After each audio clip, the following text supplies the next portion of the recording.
Bueno, vamos a dar inicio a la reunión de esta tarde. Hoy es sábado 1 de junio del año 2024. Vamos a dar inicio con la oración.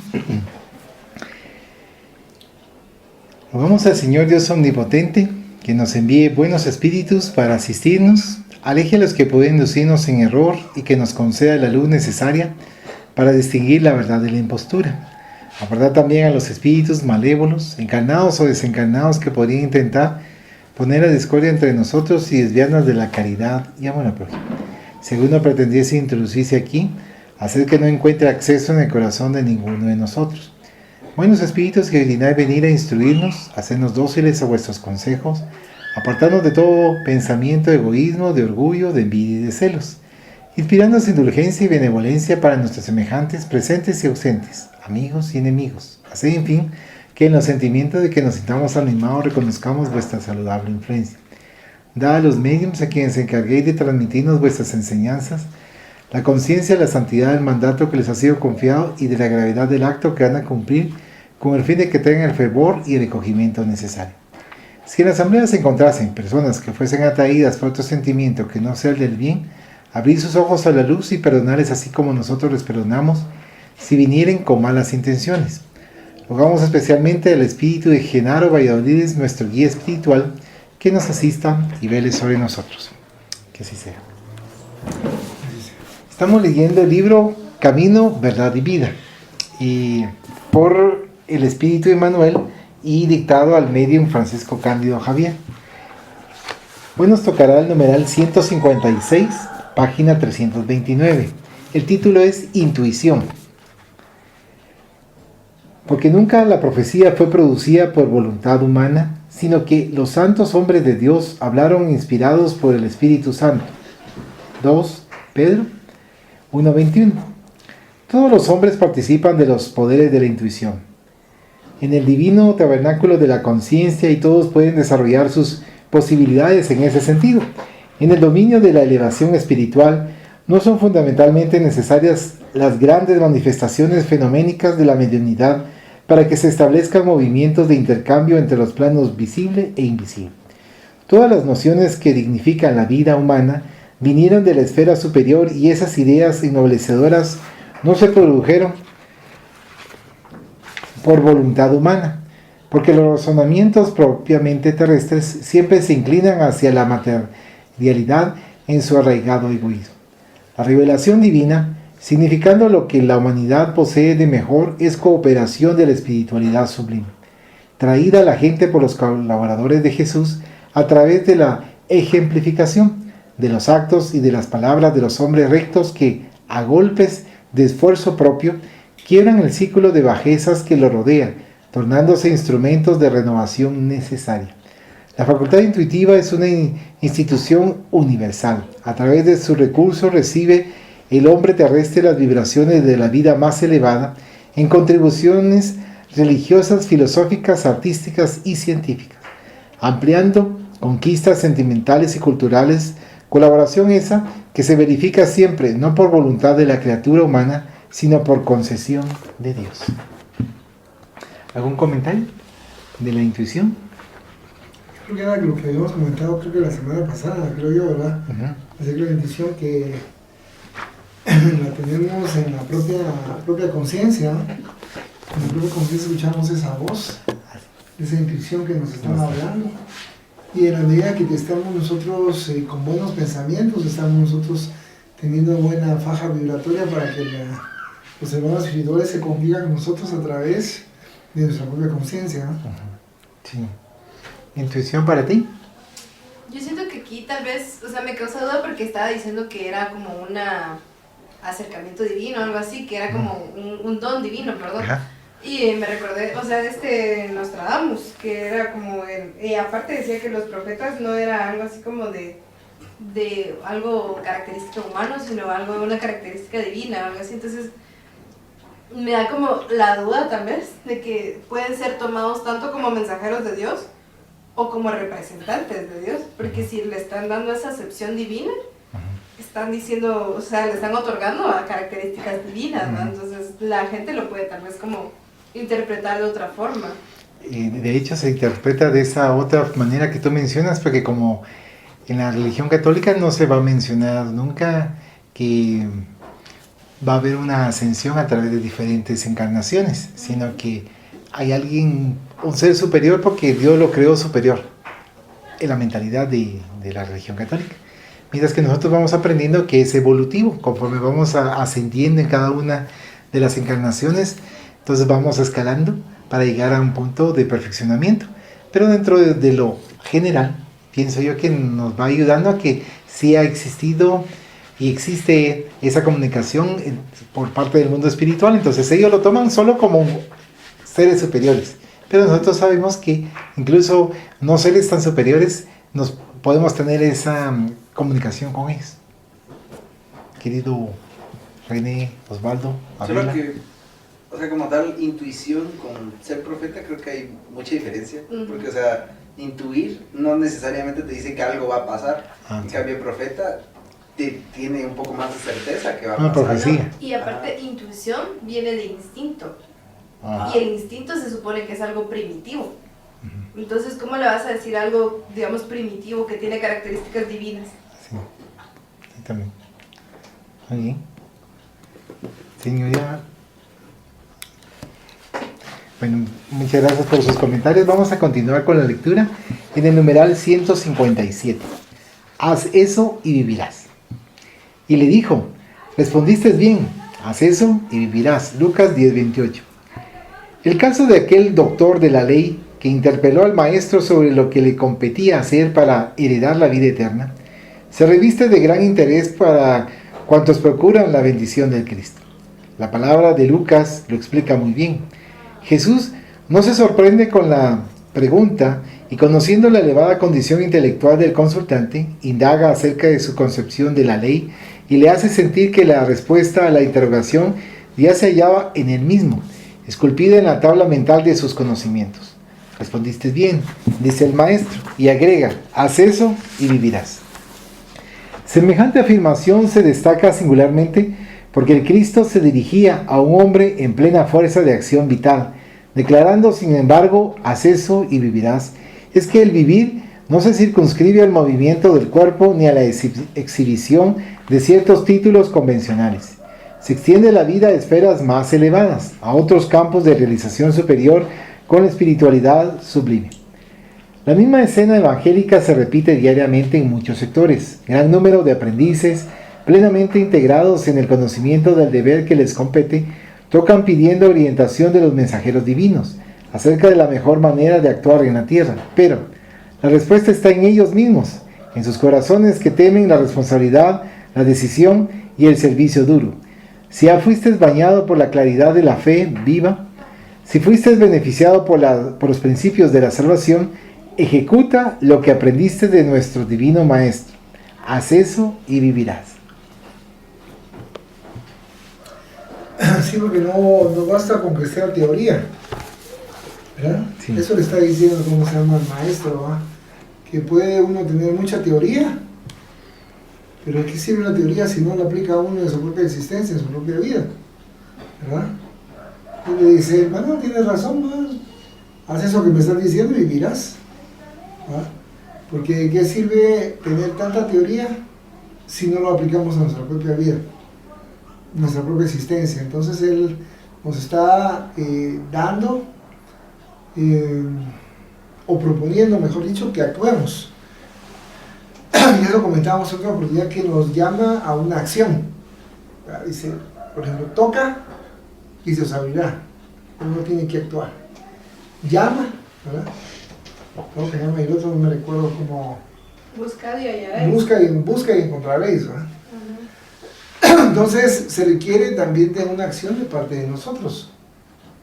No esperar que va a caer, ¿cómo se llama?, del cielo, o que basta solamente con la teoría que tenemos, pero para ser salvos, ¿verdad? Como nos dice ahí, ¿no? No basta con lo que sepamos, con lo que leamos. Está bueno, dice, hay que leer, hay que estudiar, pero hay que aplicarlo. Sobre todo que hay que aplicarlo en la propia existencia, en la propia vida, ¿verdad? Porque nos podemos saber, por ejemplo, los 10 mandamientos de memoria, que así nos lo pedían, ¿verdad? De memoria. Pero si no lo aplicamos en nuestra vida, ¿de qué sirve? Como decían ahí en una no sé si era meme, pero como decía bibliotecas andantes mencionas. que decía, son mandamientos, no sugerencias. Mandato. Son mandatos, no sugerencias, ¿no? No se te sugiere que actúes así, no. Tienes que actuar de esa manera. Entonces, creo que en la medida que nosotros vayamos transformando nuestra conducta en lo que nosotros estamos aprendiendo, en esa medida nos va a ayudar para un mejor futuro.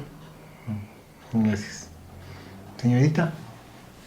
La verdad no entendí mucho el texto, pero en el hilo así, digamos, de lo que seguimos así, tal vez se refiere más que nada como a...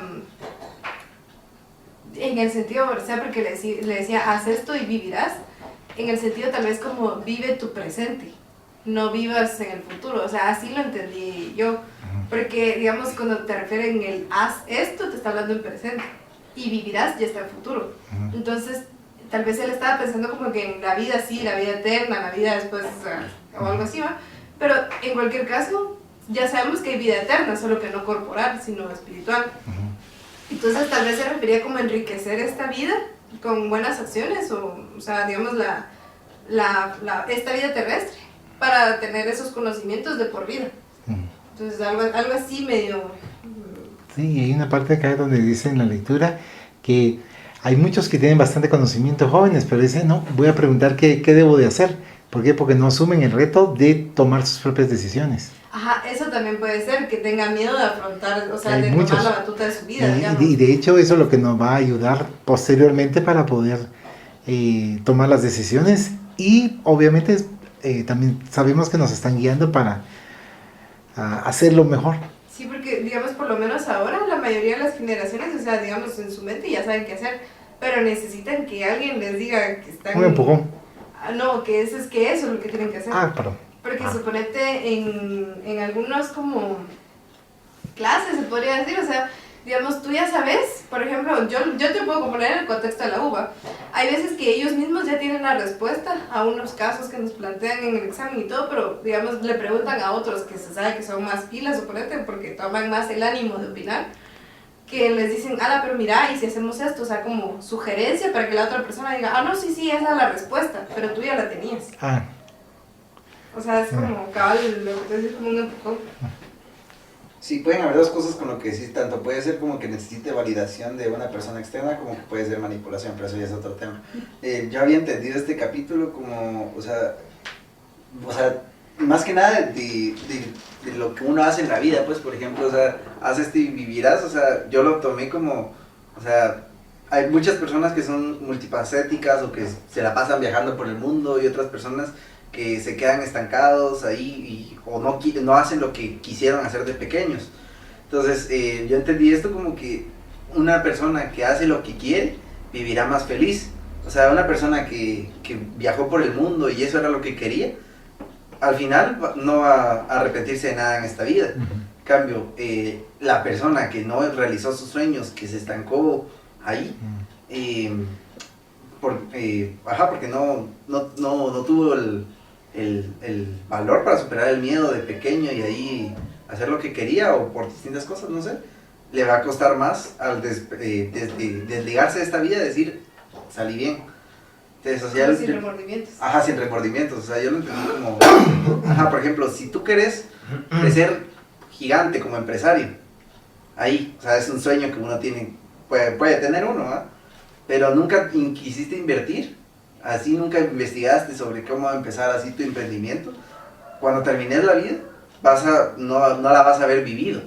Entonces por eso haz esto y vivirás, porque o sea, yo lo entendí así. Pero... Y otra cuestión también, aparte de lo que estabas comentando, lo que tiene varias interpretaciones, ¿no? Es eso de que, por ejemplo, yo puedo seguir preguntando, ¿no? Porque vamos a poner un ejemplo práctico. Las directrices que da Marie Kondo para organizarse. Yo lo leí, lo estudié, pero no lo apliqué. En cambio, la nena vino, lo leyó, lo estudió y lo aplicó a su vida. Entonces, eso es como se llama vivir, aplicar lo que uno está aprendiendo. Si no voy a seguir, ¿cómo se llama? Y le puedo preguntar yo a ella, mira, ¿cómo hiciste? No, tú lo sabes, mira, haz eso, aplícalo y te vas a poder organizar. Entonces, cuando tenemos la teoría y no la aplicamos, como bien estaban comentando, o aquellos otros casos como cuando están los doctores de la ley en la época de Jesús, y le dicen, pero mira, Jesús, así es como te tienes que comportar, ¿verdad? De esa y tal manera. Entonces viene él y dice, está bueno, haz eso que tú sabes y vas a vivir. O sea, aplícatelo, aplícatelo a ti mismo y vas a estar en una mejor condición. No solamente en forma teórica, no teorizar, no solamente teorizar, sino también aplicarla a uno a su propia existencia. Tal vez, o sea, no vivir en el mundo del deber ser, sino en el exacto. ser. En hacerlo. Exacto. Eso no solo aplica para la vida, sino también, por ejemplo, ahorita en química, ¿va? O sea, en química, en la parte teórica siempre saco 40, 36 o cosas así, ¿va? Pero en la parte práctica, que es la que me cuesta un poquito más, ahí sí se nota ahí el cambio, porque como no, al estudiar solo me enfoco en la teoría y en la práctica no. Entonces la práctica se nota el gran cambio, entonces, o sea, puede que uno sepa mucho del tema, pero si no lo sabes aplicar, también, o sea, que aplicas en lo demás, pues, o sea, es como... Ajá. Y es como en derecho, pero como en derecho también, porque yo me recuerdo que en derecho yo llevaba, si mal no recuerdo, en procesal civil y mercantil, yo llevaba 55 puntos de zona sobre 60 en procesal civil y mercantil. Y cuando comencé a trabajar en tribunales, perdón la expresión, ¿no? Sentía que como que me hubieran pegado una arrastrada, porque como que no sabía, bueno, tenía la teoría, pero y ahora en la práctica, bueno, ¿cómo vas a solucionar este asunto, va? Entonces ahí vamos, va, que uno tiene que, no solamente la teoría, sino vas viendo de qué manera vas a utilizar esta teoría para poder solucionar un problema. Ajá. Y así es, pues así es como prácticamente lo que nos dice Jesús, si sabes la teoría, entonces aplícatela. ¿Para qué se los quieres aplicar a los demás? Es cierto, tú me lo estás diciendo, mira, esa es la teoría, aplícatela. Aquí entramos en controversia también porque hay una frase muy famosa que se dice como el entrenador no juega. Sí. Es que mira, o sea, se usa más que nada en las acepciones amorosas, ¿va? Sí. Cuando tú estás aconsejando a alguien cómo puede llevar su relación así. Pero no has tenido pareja. Pero nunca tenía pareja. O digamos tiene pareja pero le va re mal. Entonces es como decir, o sea, el entrenador no juega, es como diciendo no voy a tomar en cuenta mis propios consejos. Algo así es lo que significa, pero uno dice como, bueno, pero si lo sabes, aplícalo con tu vida. Es lo mismo con los psicólogos también, que aconsejan a otras personas a sobrellevar sus problemas en la vida. Y también hasta ellos estudiando se dan cuenta, yo tengo más pinta de paciente o algo así. Entonces, igual pero no son tratados. Se mantienen con eso y se enfocan, pero no... Ellos también necesitan tener su propio psicólogo. Nosotros aprendimos también así, con mi papá, ¿no? Que él nos decía, creo que estaban muy chiquitos aquí, creo que no se recuerdan. No me recuerdo de ellos. Pero él decía, ¿cómo voy a recibir yo consejos de cómo llevar mi vida en pareja en matrimonio de un sacerdote? Que no se ha casado. Ajá, exacto. Y eso, yo me recuerdo que estaba chiquito y me decía, no, ¿cómo voy a estar haciendo yo asesoría de Dios? Yo no viven en pareja, y tenía mucha razón, ¿verdad? Porque pueden saber la teoría, pero no lo mismo ya la práctica. Vamos a continuar con la lectura del libro. Dice, numeral 158, bautismo. Y los que oyeron fueron bautizados en nombre del Señor Jesús. Hechos 19:5. En los diversos departamentos de la actividad cristiana, en todos los tiempos surgen controversias relacionadas con los problemas del bautismo en la fe. El sacerdocio creó, para eso, ceremoniales y sacramentos. Hay bautismos de recién nacidos en la Iglesia romana. En otros centros evangélicos hay bautismos de personas adultas. No obstante, el creyente podría analizar debidamente el asunto. Extrayendo mejores conclusiones utilizando la lógica, la renovación espiritual no se verificará tan solo con el hecho de aplicar más o menos agua, o con las circunstancias de procesar tal solemnidad exterior en esa o en aquella edad física del candidato. En ese sentido, determinadas ceremonias materiales eran comprensibles en las épocas pasadas en que fueron empleadas. Sabemos que el curso primario en la instrucción infantil necesita de colaboración de figuras para que la memoria del niño atraviese los umbrales del conocimiento. Pero el Evangelio con sus luces ocultas proporciona inmensa claridad sobre la cuestión del bautismo. Y los que oyeron fueron bautizados en nombre de Jesús. Ahí reside la sublime verdad. La bendita renovación del alma pertenece a aquellos que oyeron las enseñanzas del Maestro Divino, ejercitando su práctica. Muchos reciben noticias del Evangelio todos los días, pero tan solo los que oyen estarán transformados. Ahí termina. Ahí termina. Sí, y realmente por eso dice que es una cuestión de fe. Y es el ritualismo que no se da en la doctrina espírita. Por eso ustedes no están bautizados, como es en otras religiones. Y es uno mismo se bautiza, como dice ahí la lectura. En el momento que uno está aprendiendo el Evangelio de nuestro Maestro Jesús de Nazaret y uno lo está poniendo en práctica, ¿verdad? Lo aplica. Se está uno renovando, ¿verdad? Se está uno limpiando, porque el agua es algo simbólico de limpieza, ¿verdad? Entonces cuando uno está aplicando esa nueva conducta que está llamado a realizar gracias al Evangelio, de esa manera uno mismo se está bautizando, ¿no? Sin necesidad de que nadie más intervenga con el Padre, con nuestro Padre Celestial. Pero entonces ahí es cuando vemos esa renovación que tiene que existir de parte de nosotros. Dice que estaba bien unos miles de años atrás, ¿verdad? Como algo, un simbolismo. Como es algo primitivo en base a, por ejemplo, cuando se da a conocer aquí cómo se va a orientar a los niños a través de figuras. Sí. Tiene bastante lógica. Sí, entonces esa tenía que quedar fijo en la mente del ser humano, como pues ya me bauticé, entonces ya... Estoy escalando.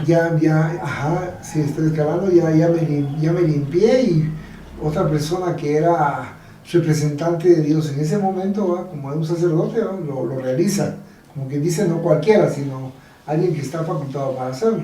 Entonces la doctrina espírita nos dice que no es necesario.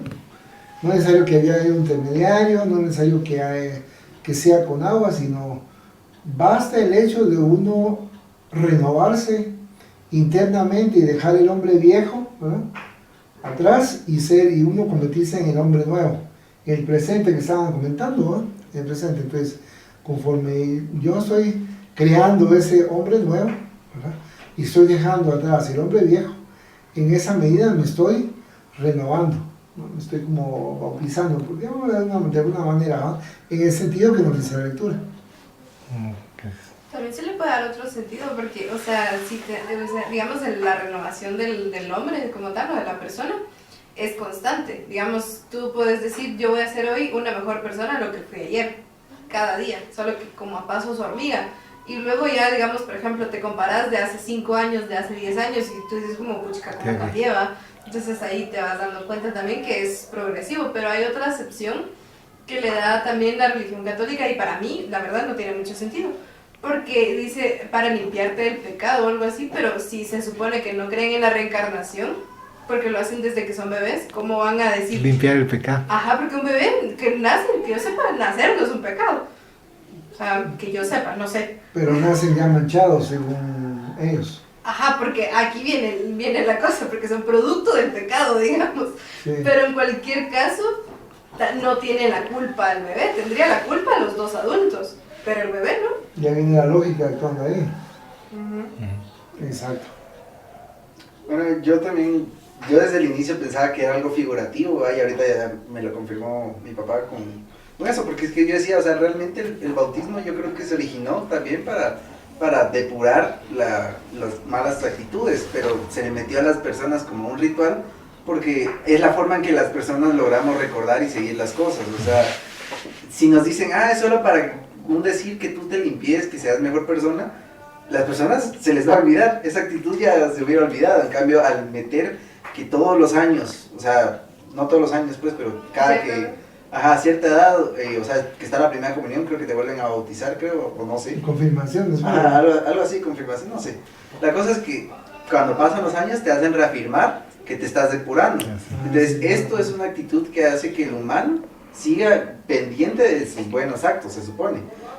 Pero, o sea, yo siempre pensé que cabal era algo figurativo porque es como, mira, yo me puedo depurar solito. O sea, yo puedo ser una mejor persona, cabal, mañana, pasado, y ser una mejor persona de lo que fui. Y así es como uno se va bautizando. Yo siempre lo vi como que uno está en un río. Y puedes estar en un río, pasando el río, y sentirse el agua. Pero si querés bañarte en el río, ya te metes en él, nadás y ahí ya te estás, o sea, ya estás viviendo la experiencia del río. O sea, ya te estás bautizando, que sería como cambiar, o sea, no cambiar, sino mejorar. Digamos, tal vez como para explicar un poco la analogía del río. Es que, digamos, por ejemplo, cuando tú estás contracorriente, que necesariamente querés meterte en el río y todo, pero no tenés el conocimiento como para subir el río. En cambio, digamos, cuando te dejas llevar con la corriente, ya sentís que avanzás. También. O sea, yo lo decía como, no tanto así, míralo como el mar, porque el mío es algo estático. Pero si querés ir contracorriente, acabas tomando tu ejemplo, ¿verdad? Si no tienes las suficientes bases, te va a llevar la corriente, o sea, te va a llevar el río, ¿verdad? Y entonces, ¿cómo vas a tener una buena base y una buena base para que la corriente no te lleve? Es el conocimiento, es el estudio. Con base en el estudio vas dando pasos a contracorriente, ¿no? Porque los demás van... O sea, que con lo que estás diciendo, o sea, suponiendo que la corriente era algo bueno, o sea, que si estudias podés evitarlo muy bien. No necesariamente, porque puede ser una corriente de aguas negras. Por eso. Ajá. No. O sea, porque si no te vas a llevar, suponete que sea un pantano. La corriente te va a llevar a un pantano o algo así. Por eso. O sea, te vas a ir a meter a no, o sea, bueno, mira, aplica para ambos. Mira, si querés como tanto salir de una corriente mala como salir de una corriente buena, o sea, si estás diciendo que con el estudio, sí, te va a dar más impulso.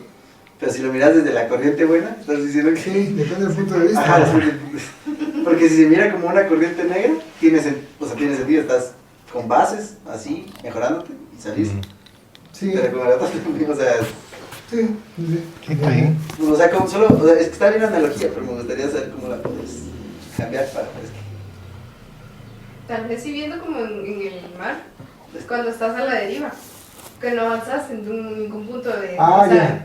Mira, pues, te voy a dar un buen consejo, que eso me ayudó a mí también incluso de patojo. Que cuesta un bigote muchas veces, pero uno tiene que dar los primeros pasos. Sí. Y eso tiene que ir aplicando dos conceptos que tienen que ir muy de la mano para que no se aprovechen de uno, ¿verdad? Va a acabar eso. Primero, amar a Dios sobre todas las cosas, a tu prójimo como a ti mismo. No le hagas a tu prójimo lo que no deseas que te hagan a ti, ¿verdad? Y ser mansos como las palomas y prudentes como las serpientes. Es decir, tú puedes ser una buena persona, ¿verdad? Y estar ayudando, ¿verdad? Estás ayudando entonces porque así te gustaría que te ayudaran de esa manera, ¿verdad? Pero también tienes que ver en contexto en donde estás caminando. Por ejemplo, nos dice ahí que hay que ir como ovejas, ¿va? En una manada de lobos, donde todos están buscando intereses, todos buscan su propio beneficio, ¿verdad? Entonces uno puede ayudar, ¿verdad? Uno puede ayudar y no por eso lo van a hacer uno transformarse hasta, hasta cierto punto en el cual no te van a estar lastimando. No sé si me logran, captar, pero...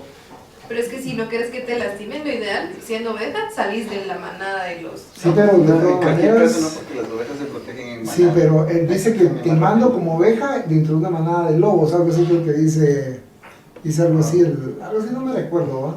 Creo que tendría más sentido si fuera lobo disfrazado de oveja aunque eso está Porque peor. también hay. Eso está peor. Es que lo que pasa es que también hay.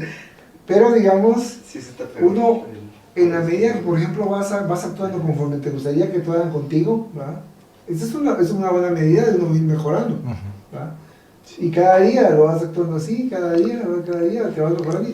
Y es una transformación casi que imperceptible porque es día a día, día a día. Entonces, porque tú decías, ¿verdad? Quien te conoció hace 10 años no eres la misma persona que 10 años después. Es mucho mejor si es que has emprendido ese camino, ¿verdad? Ahora puede ser al contrario, ¿verdad? Que uno puede cambiar de derrotero, entonces ya no es lo mismo. No es lo mismo. Pero depende de uno, ¿verdad? Y eso es lo que nos va diciendo la doctrina espírita, ¿verdad? Que vamos a tender a hacer lo mejor, hacia lo bueno, lo mejor, como se llama, de nosotros, la mejor calidad de nosotros, ¿verdad? Porque dentro de nosotros siempre, tal vez no siempre, pero hay dos polos que están dentro de nosotros, el bien y el mal, ¿verdad? Entonces, ¿quién va a ganar? Como decía una cuestión, a quien nosotros le demos más poder, ¿verdad? El bien o el mal. Entonces, somos capaces nosotros de hacer grandes cosas, ¿verdad? Como también terribles cosas, ¿verdad? Porque todos tenemos esa capacidad. Depende de nosotros el cómo vamos a actuar, porque como actuemos tendrá sus consecuencias. Aquí podría ser también lo de a qué lobo vas a alimentar, que supuestamente... Exacto. Hay dos lobos en uno, entonces el lobo blanco y el lobo negro. Cada uno representa bien el mal, entonces al que tú le vas a dar más comida es el que va a crecer en tu interior. Entonces, sí. Muchas gracias. Numeral 159, creo que en base a lo que estábamos hablando de último, ¿a quién sigues? Mas vosotros no aprendisteis así del Cristo. Pablo, Efesios 4:20. Como es natural, el hombre encontrará diversas fascinaciones en el camino. No solo en el plano material recibirá ciertas sugestiones tendentes a desviarlo de las realizaciones más nobles. La esfera invisible inmediata al círculo de sus cogitaciones puede igualmente ofrecerle determinadas perspectivas que no se coadunan con los elevados deberes que la existencia implica en sí misma. En la consideración de ese problema, los discípulos sinceros comprenden la necesidad de su centralización en Jesucristo. Cuando ese imperativo es olvidado, las mayores perturbaciones pueden ocurrir.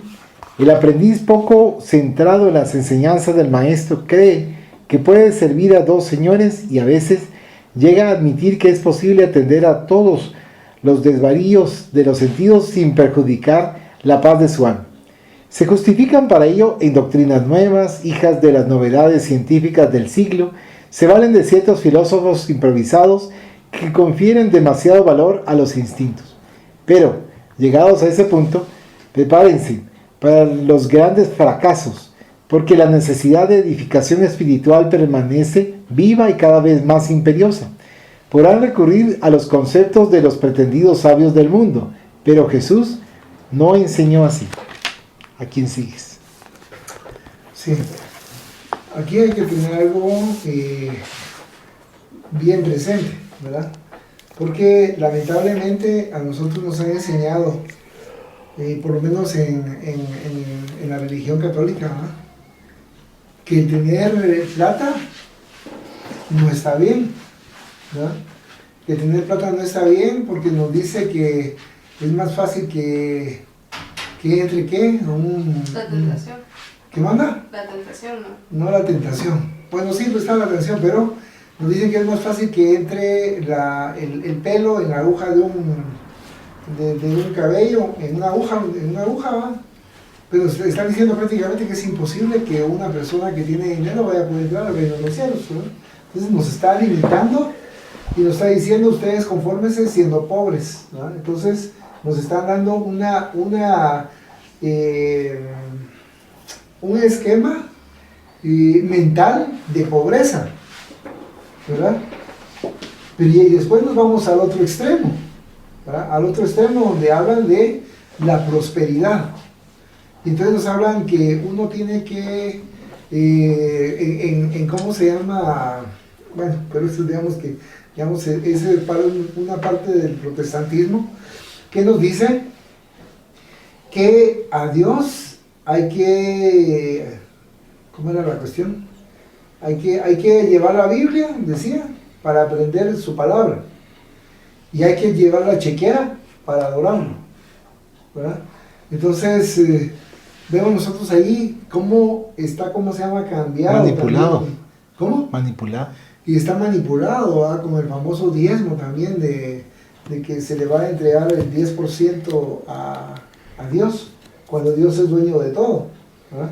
Entonces, yo creo que al decir, ¿cómo se llama?, que no se puede servir a dos dueños, tienes razón el plano espiritual en ese sentido, pero depende cuál es nuestra escala de valores. Si nuestra escala de valores está los bienes materiales acá de alto, nosotros vamos a hacer cualquier cosa para poder obtenerlo, ¿verdad? Así sea pasar pisoteando a las demás personas y corrompernos en el camino para obtener estos bienes materiales, ¿verdad?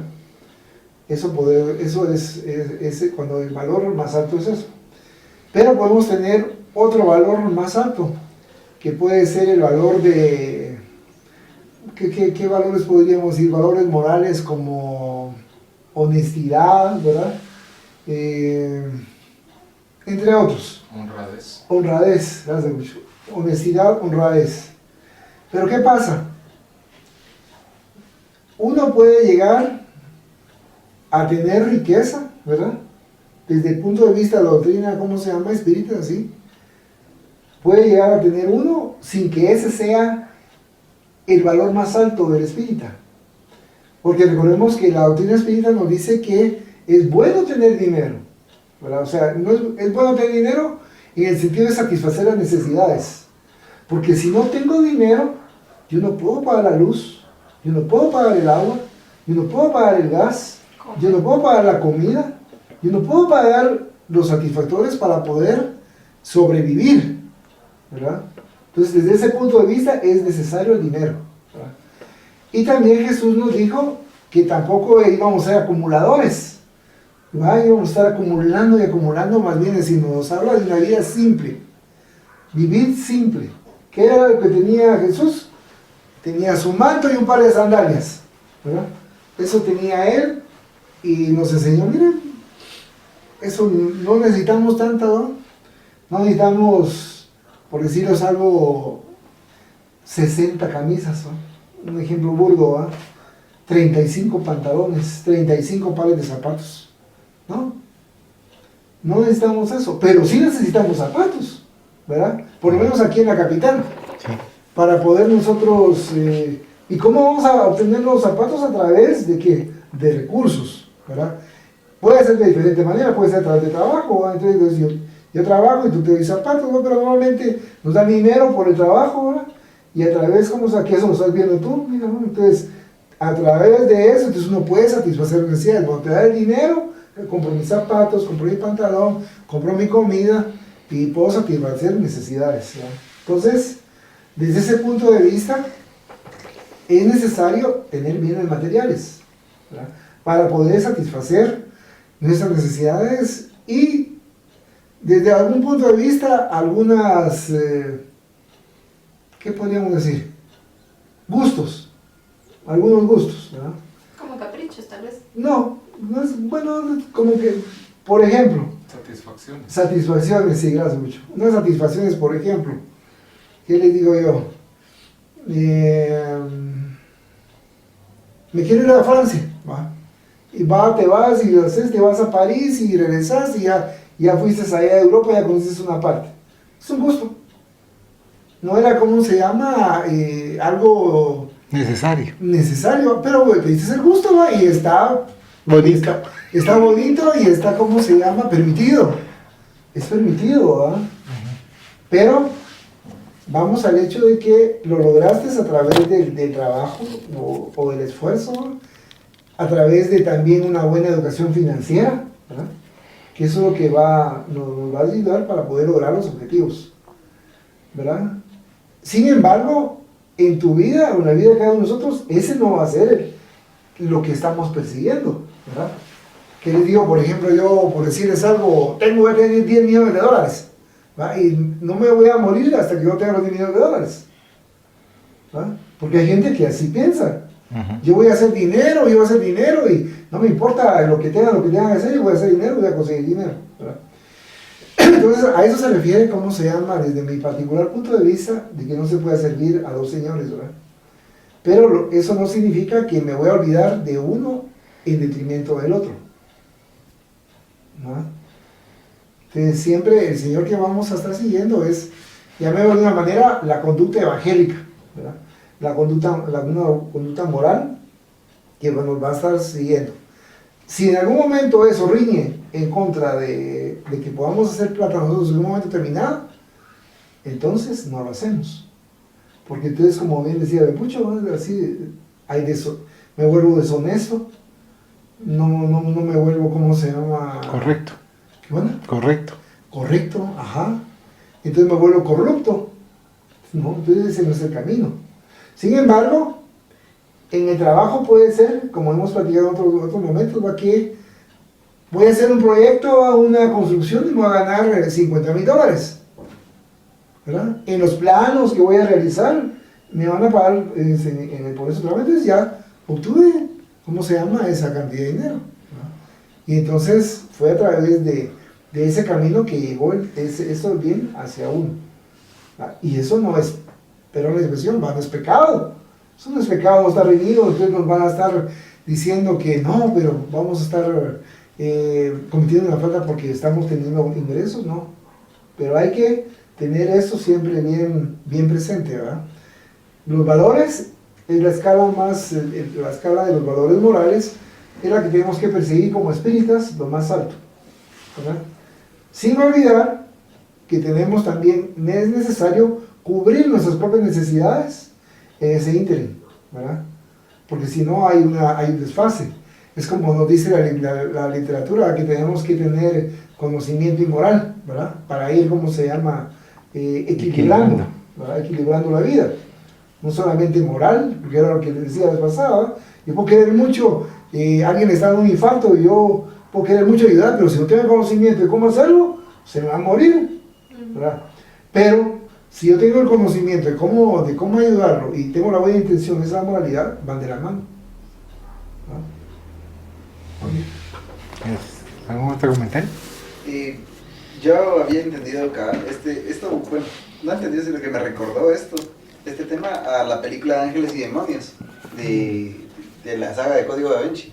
Bueno, la cosa es que ahí había un tipo que quería ser papa, pero que hasta les puso una bomba y todo, o sea, él le decía a los de la iglesia, no, pero ahorita es momento de meterle más a la ciencia, no a la fe. Y luego, pero los de la iglesia decían, no, la fe es más importante. Bueno, la cosa es que al final terminan con que el nuevo papa va a representar tanto a la ciencia como a la fe, porque, o sea, se puede crecer en ambos caminos, o sea, se puede seguir tanto la parte científica como la parte moral y crecer como persona. Y esto que estás diciendo, por ejemplo, es lo que sigue la doctrina espírita. Sí. ¿Verdad? La doctrina espírita, yo creo que ya lo han leído, creo, no me acuerdo. ¿Cómo va? La doctrina espírita siempre va a aceptar lo que diga la ciencia. Va de la mano. Siempre. Sí, porque la ciencia es la que va abriéndole los ojos a cómo se llama a la religión. O moral, como quieras llamarlo, espírita. Entonces, está así de la mano. Por supuesto, comprobado, ¿verdad? Porque no que sea una comprobación científica que se dé, entonces va a aceptarlo. La doctrina espírita acepta lo que va diciendo la ciencia, entonces no va en contra de la ciencia, ¿ya? No va en detrimento de la ciencia, entonces van de la mano. Porque hay un refrán que dice que la ciencia sin la religión creo que es ciega o algo así, y si no me acuerdo, y la otra es coja, ¿no? ¿No te acuerdas, Raúl? Una ciencia con ética. Ajá, sí. Tiene que ser una ciencia con ética para que sí se pueda tomar en el sentido de que esté acompañada del espiritismo. Porque también hay deshonestidad en la ciencia. Hay quienes son tramposos y están queriéndonos hacer creer cosas que no son. A eso, gracias mucho. Sí, digamos así, es lo que tenemos que siempre estar, ¿cómo se llama? Pendiente de ellos, ustedes utilizar la lógica y la razón. Quería agregar también una parte que me venía a la mente, que mencionaba que no solo de pan vive el hombre, pero hay que tener cuidado porque si nos vamos al extremo estamos cayendo en un fanatismo. Porque, como mencionaba, se necesita lo material. Si no se tiene el pan, no se puede estar queriendo, digamos, tener un desarrollo espiritual, porque primero hay que satisfacer la sobrevivencia. Claro. Y volvemos con lo de haz esto y vivirás. Sí, la anterior, sí. Va de la mano. No, y antes solo me quería como hacer un comentario respecto a lo que hablábamos al inicio de este tema. Que básicamente el refrán va al César lo que es del César y a Dios lo que es de Dios. Sí. Y aparte que, o sea, cuando decías también que no sé en qué iglesia o en qué religión, era que era más fácil que un camello entrara en la aguja en el ojo de la aguja, que un rico al cielo. Pero bien que piden dinero.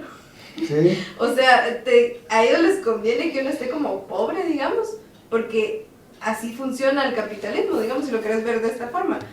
Un sector se empobrece enriqueciendo al otro, porque es del aprovechamiento de los recursos. Entonces es como un balance. O sea, todos necesitamos de recursos materiales, pero tampoco hay que abusar.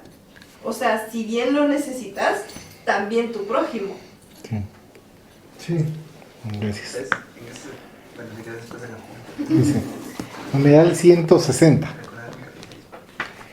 El varón de Macedonia. Aquella noche Pablo tuvo una visión. Se le apareció un macedonio que, de pie, le suplicaba: pasa aquí, a Macedonia, y ayúdanos. Hechos 16:9. Además de las actividades diarias en la vida de relación, participan los hombres de un vasto movimiento espiritual cuyas fases de intercambio no siempre pueden ser registradas por la memoria corriente.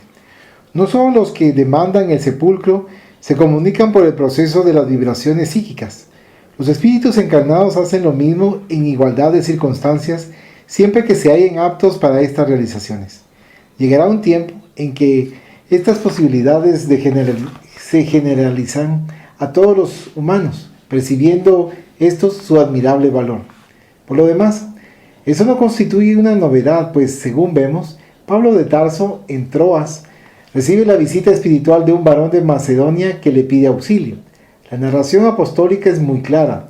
El amigo de los gentiles tiene una visión en la que no se le aparece una figura angélica o un mensajero divino. Se trata de un hombre de Macedonia que el ex doctor de Tarso identifica por el vestuario y por las palabras.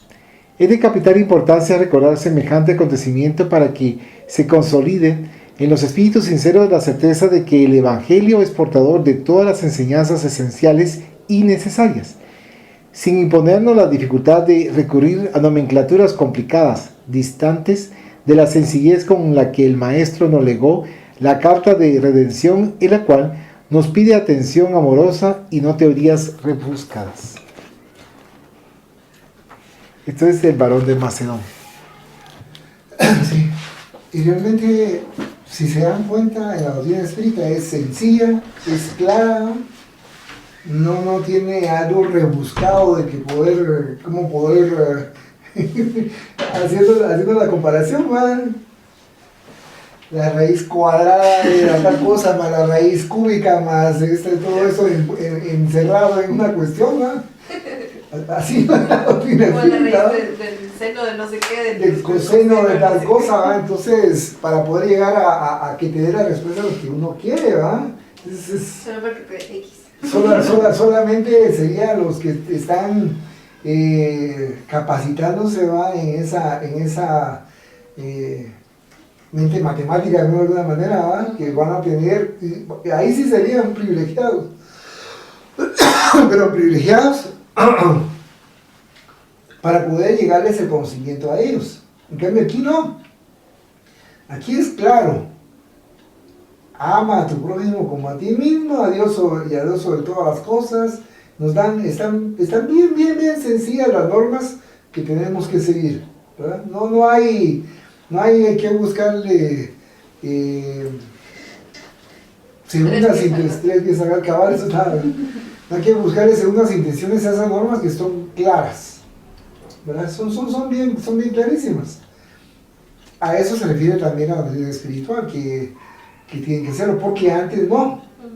Antes era un grupo escogido, y la doctrina era hermética, es decir, que era cerrado, solo unos cuantos podían tener ese conocimiento. Ahora no. Por eso las misas eran en latín. Esa es una parte. Y después ahora este conocimiento se volvió exógeno, es decir, cualquiera puede tomarlo y leerlo y hacerlo para sí mismo ese conocimiento, ¿no? Entonces lo puede leer, no siempre lo entienden, ¿verdad? Porque así nos han contado algunas personas, no siempre logran entenderlos porque se pone muy árido alguna vez la lectura, ¿no? Pero en términos generales, salvo algunos autores, ¿verdad? Es claro, muy claro el mensaje que nos quieren dar la literatura espírita, ¿verdad? Yo siento que en ese sentido también se debe tomar en cuenta el tiempo en que se escribió cada texto. Por ejemplo, digamos, los textos de Allan Kardec, puchica, o sea, son en su época, por lo menos porque me leí la biografía de Allan Kardec que fue escrita por otro autor que lo conoció en persona. Ajá, Henry Sauce, así se llama el autor. La cosa es que él decía que todos los textos de Allan Kardec eran súper claros, que él explicaba como bien, con palabras sencillas y todo. Y yo cuando leí el libro de los espíritus me quedé en chino, en la introducción. O sea, y yo como, está en español, o sea, no es como que uno diga, es mayor cosa o algo así. Digamos, ahorita con el de los medios, hay veces que la lectura se vuelve aburrida, sí, porque usa muchos términos como rebuscados, y yo me quedo pensando, en su época, ese era el término sencillo. Entonces va como cambiando también el contexto que uno le da a las palabras, ¿no? Porque también, digamos, en tu investigación de cómo se escribía antes el español, que puchica, de hecho, digamos, eso se mira también en el de Miguel de Cervantes, sí, de Saavedra. De Sancho... No, Sancho Panza, el Quijote. El Quijote de la Mancha. Porque me pusieron a leerlo una vez en el capítulo 1. Puchica, estaba re mal escrito, o sea, ahora. Lengua romance. Ajá, en su origen, digamos, en su época está bien escrito, la imaginación y todo, pero aquí uno se confunde con los errores ortográficos de ahora. Entonces siento también que varía mucho lo que se comprende como palabras sencillas. Tal vez en ese sentido no se refiere, digamos, a la palabra escrita, sino a la palabra verbal, porque, digamos, hay personas que lo comprenden. Entonces, digamos, como tal vez deber moral que uno tiene, podría ser, digamos, si sabe explicar, o si no, mejor que no diga nada, que le explique también a las otras personas, ¿no? Como para que todos estemos en el mismo plano. Sí, pues. O sea, digamos, por ejemplo, tú que has leído bastante, tú nos explicas tus conocimientos, porque hay cosas que nosotros no entendemos, pero es como tratar como que todos estemos en el mismo entendimiento. O sea, yo les estoy diciendo con mis propias palabras lo que dice este texto que no entiendo, supérate. Pero también, te entiendo, yo lo que tenía era un diccionario de la par mía, porque había palabras que yo no comprendía. También, entonces, porque también incluso en esta época hay eran términos de ahí, de esa época que tú decías, ¿no? Que no, que me ponía a buscar, ya entendía lo que quería decir el autor, ¿verdad? Pero en términos generales, sí está escrito así porque es un pedagogo, ¿verdad? Fue el discípulo que, de Pestalozzi, ¿verdad? Muy buen pedagogo. Entonces, para la manera como van preguntas y respuestas, uno va comprendiendo ese tipo de conocimiento, lo que no significa que hay palabras que uno pues casi no utiliza, más ahora, ¿verdad? Que hay palabras que usaban nuestros papás que ya en esta época ya no se utilizan. O frases. Sí. Entonces, más todavía, con más ahínco hay que tener el diccionario a la par, ¿verdad? Para poder comprender. Último comentario. Como mencionaba René, Coca y Andrea, es un lenguaje sencillo para poder entender las enseñanzas. Y entonces también, como mencionaba Andrea, uno tiene la responsabilidad de compartir, pero también cuando uno está compartiendo tiene que usar palabras sencillas, fáciles de entender. Porque si yo me pongo a estar usando palabras complicadas, es como que si era en parte tal vez egoísta, porque como que yo considerara que no son merecedores porque no están en elevar nuestro ego, ¿no? Volvemos a eso de que como eran un grupo selecto los que conocían las Sagradas Escrituras, las decían en latín, como diciendo, si ustedes entienden, significa que son parte de este grupo, si no, miren qué hacen. Sí. Porque eso que mencionaban, por ejemplo, se ve perfectamente en los catedráticos universitarios. algunos tienen maestría y doctorado, pero hablan con un lenguaje tan sencillo que todos entienden perfectamente lo que quieren dar a entender y para que uno entienda. Pero hay otros que tal vez no tienen tanto grado académico, sino que solo tienen una licenciatura y están hablando con un lenguaje, como mencionaba Valo, de vanidad, de estarse luciendo, y no aprenden. Los demás que quieren aprender no pueden aprender. Eso que decís también tiene sentido, ¿va? Porque, o sea, había una imagen que vi una vez que tenía escrita que decía: si no logras explicarle algo a una persona y que lo entienda, significa que tú tampoco lo has entendido. Entonces, o sea, y tiene sentido porque, o sea, cuando uno explica las cosas y por más que tú buscas, no le encontrás la forma de darle a conocer, de hacerlo sencillo, tú también tienes que volverlo a estudiar. Sí. Porque la forma de entenderlo, cabal, es explicarlo, entonces, cabal. No, y eso tiene sentido, porque también, o sea, uno analizando el comportamiento de las personas, digamos, retomando antecedentes históricos, ¿va? Que hablaban las misas en latín, uno dice, pero ¿qué se supone que están haciendo? Se supone que debería ser un ejemplo en su comunidad y todo eso, pero la verdad tampoco eran muy respetados así como moralmente, sí, no. porque tampoco entendían. Sí, el problema también es cuando uno empieza a pavonearse. Es decir, mira, yo sé de este tema, entonces ahí si tú no me entendés es tu rollo, pero yo le sé. O sea, ese es el problema también, como decían acá, de vanidad, de egoísmo y todo eso. O sea, porque sí, es decir, ahí no hay que caer. Muchas gracias por sus comentarios. Finalizamos acá el libro Camino y Verdad y Vida. ¿Se tiene el libro? No, finalizamos la primera parte. La primera parte. ¿Cómo así la primera? Porque la segunda parte es de